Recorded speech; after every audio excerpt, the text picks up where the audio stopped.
Tere hommikust! Viimased 3,5 aastat olen ma töötanud kodukontorist, juhtides rahvusvahelist müügimeeskonda ja müügitreenerite meeskonda Euroopas. Ja kõik me treenerid üle maailma töötavad kodukontoritest, sest me leiame, et see on kõige ägedam ja kõige efektiivsem viis seda tööd teha. Nii et siis ma mõtlesin, et nüüd, kus paljud inimesed võib-olla esmakordselt on kodukontorisse sunnitud ja võib-olla sellega vaeva näevad, siis ma mõtlesin, et ma jagan mõned mõtted, mis on mind aidanud efektiivne kodus töötades olla. Ehk on sellest kasu teistele ka. Et ma ise tunnen, et kui öelda, et praegusel hetkel on nii palju asju, mille pärast muretseda, kodukontor ei tohiks küll üks nendest olla. Et pigem on see äge ja efektiivne viis, kuidas oma tööd teha. Nüüd kohe ütlen alguses ära, et see ilmselgelt kehtib inimestele, kes teevad arvutiga tööd, teevad inimestega tööd selles mõttes, et nagu tavaline kontoriinimene, eks ju. Et kui te olete tööstuses töötate või teeninduses töötate, siis seda on väga keeruline kodus teha. Aga kui teil on kontoritöö ja nüüdseks peate seda kontoritööd tegema siis kodus, siis ma arvan, et nendest mõtetest on kasu. Samamoodi, kui te olete müügis ja müügi all ma mõtlen siis mitte klienditeenindust, vaid otsides kontakte, kohtudes inimestega, müües oma toodet, siis seda kodukontoris teha on väga lihtne. Et siis mõned mõtted, mis mind on aidanud. Esiteks siis, mis aitavad nagu kodus leida seda õiget fookust. Et kodukontoris töötamine on hästi mõnus, aga teisest küljest see vajab natukene teistsugust lähenemist. Asjad, mis kontoris on iseenesestmõistetavad, kodus sa pead natukene nagu looma.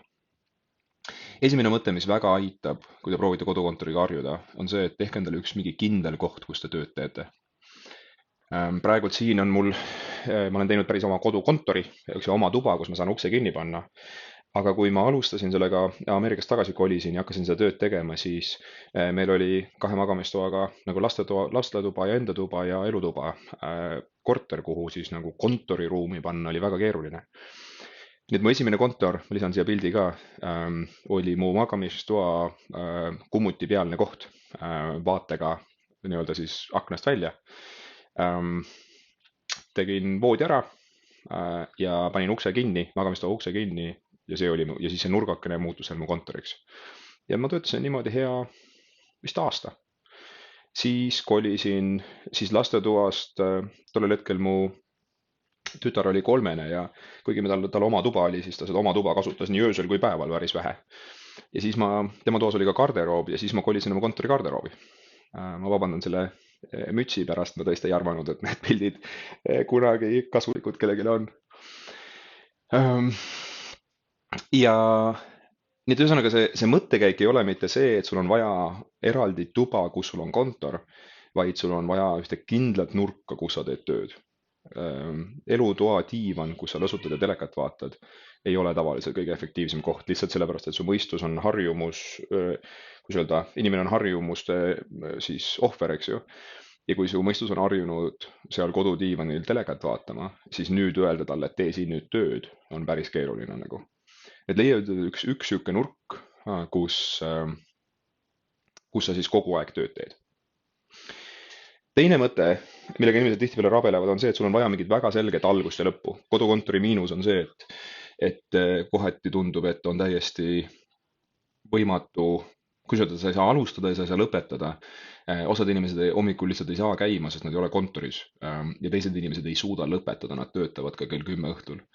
Et nüüd täpselt samamoodi nagu sul tööle minnes on see, et sa vahetad riideid, sõidad tööle, sead ennast kontoris üles, võtad kohvi ja siis hakkad tööle ja õhtul teed kõike vastupidi. Siis samamoodi on seda võimalik kodukontoris teha. Et lihtsalt tekitad endale sellised rutiinid, mis ütlevad, et mõistusele, et nüüd oled sa tööl. Minu versioon on see, et ma vahetan riided, pidžaamas ei tule kontorisse. Ma ei pane tavaliselt ülikonda selga, sellepärast et ma olen kodukontoris ja see tundub veider ülikonda kodus kanda. Mul on küll pintsak riidepuu peal lihtsalt sellepärast, et kui mul on esmakordne videokonverents kellega ma tahan head esmamuljet jätta, siis ma tõmban selleks ajaks endale pintsaku peale, aga tavaliselt teksad ja T-särk on see, kuidas ma olen. Et lihtsalt see mõttekäik, et sul on nagu selline, et nüüd ma olen kontoris. Ma tean inimesi, kes sõna otseses mõttes vahetavad tööriietesse ennast, lihtsalt sellepärast, et seesama mõistusel tekib see mõte, et nüüd ma olen tööl. Ja siis ongi uks kinni, arvuti lahti ja nüüd ma olen tööl. Samamoodi õhtul vastupidi. Õhtul ma panen arvuti kinni. Ma isegi mõnikord peidan ta sahtlisse ära või võtan vooluvõrgust välja, et teda ei oleks lihtne avada. Mitte lihtsalt ei pane kaant kinni, vaid ma sõna otseses mõttes lülitan ta välja, et nüüd ma ja panen ta sahtlisse ära, see tähendab seda, et ma pean nagu päris mitmeid liigutusi tegema, et tagasi töö mode'i saada. Ja, ja seetõttu see nagu tekitab selle tunde, et nüüd on tööpäev läbi. Mul on telefonis to do list, nii et kui ma õhtul tuleb mingi asi pähe ja ma ei suuda kuidagi seda nagu, ma mõtlen, et ma ei tohi seda ära unustada, siis ma panen selle endale to do listi kirja ja hommikul to do list tuletab meelde, et seda ma eile õhtul mõtlesin. Nii et põhimõtteliselt kõik see, mis sa pead tegema, on niisuguse harjumuse, et nüüd on tööaeg, nüüd on koduaeg. Siis teiseks lapsed. Mul on 6-aastane ja 2-aastane ja nad on tihtipeale siinsamas kodus sellel hetkel, kui ma töötan. Ja samamoodi mu abikaasa töötab tihtipeale. Nii et siis, mis on väga aidanud, on see, et nüüd ma eeldan, et koolilastega on natuke lihtsam, mul ei ole ühtegi kooliealist veel, aga nendega ilmselgelt ka nende koolitööd tulevad nüüd järgnevatel nädalatel koju. Nii et sellel hetkel, kui sina töötad, nemad peaksid oma tööd tegema.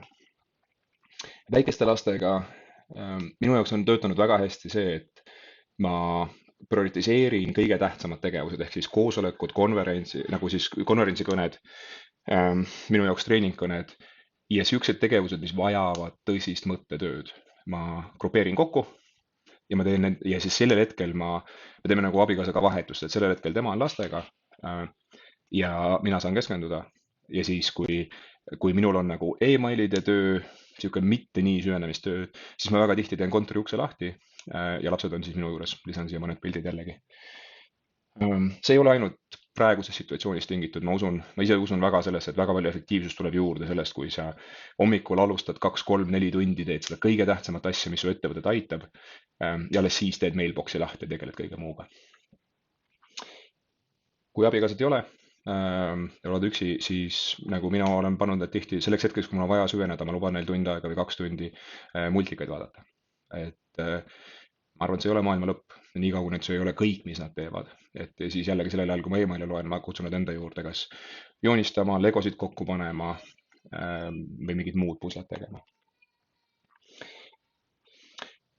Nii et see on mu mõttekäigud. Nagu ma ütlen, meil on päris palju muresid praegusel hetkel, aga kodukontoris töötamine ei tohiks olla üks nendest. Ma loodan, et sellest on abi. Kui te olete müügis, siis meil on 7 niisugust lühikest videokursus, mis tuleb teile postkasti, kui te saadate praegult kirja bonus@southwesternconsulting.com. Saatke tühi e-kiri, pange lihtsalt oma pealkirjaks oma eesnimi ja Andrus Albi. Ja siis tuleb teile veel 7 küll ingliskeelset videot, ma proovime lähiajal natukene rohkem neid videosid eesti keelde saada. Aga need tulevad teile postkasti aitamaks seda tööd teha nagu. Kui ma kuidagi aidata saan, siis ärge kõhelge LinkedInis või Facebookis kuidagi ühendust võtta. Aitäh teile!